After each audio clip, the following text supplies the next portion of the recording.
நீங்கள்தான் உருவாக்கினீர்கள் என்று புரிந்தால் எப்படி வேண்டுமானாலும் அதை நீங்கள் மறுசீரமைத்து எந்த விதமான நோயோ அல்லது டயர்ட்னஸ் வேற என்ன உடம்புக்குள்ள வந்தாலும் அவைகளை நீக்கி புனரமைத்துக் கொள்ள முடியும். இதுதான் மிகப்பெரிய நல்ல செய்தி. இதுல கிரேட் நியூஸ் என்னன்னா, இதை செய்கின்ற வழி மிகவும் எளிமையானது.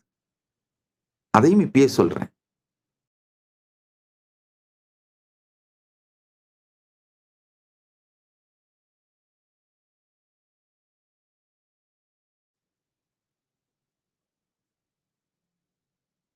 அதே மாதிரி உங்களுடைய எதிர்காலம் நீங்கள் ஆக்குவது. Your body and your future both are responsive. நீங்கள் ஆக்குவது. என்ன சிக்னலை நீங்க உருவாக்குறீங்களோ அந்த சிக்னல் படிதான் உங்களுடைய உடலும் எதிர்காலமும் உருவாகின்றது, மலருகின்றது, நிகழ்கின்றது.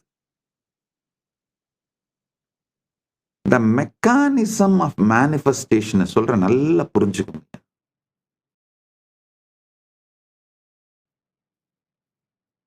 இந்த மெக்கானிசத்தோட அடிப்படைகள். முதல் சத்தியம் பரம சத்தியம். உங்களுடைய வாழ்க்கை ஒரு பிக்ஸடான ரிஜிடான ஏற்கனவே நிர்ணயிக்கப்பட்ட ஒன்று கிடையாது. உங்க உடம்பே பிக்ஸடான ரிஜிடான ஒரு மேட்டர் கிடையாதுங்கய்யா.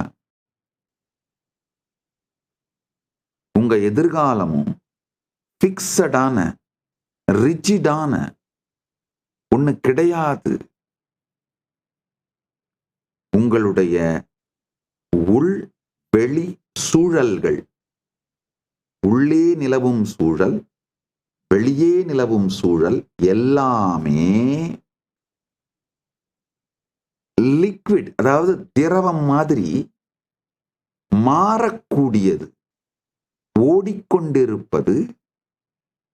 அதை அழகா நாம மோல்டு பண்ண முடியும்.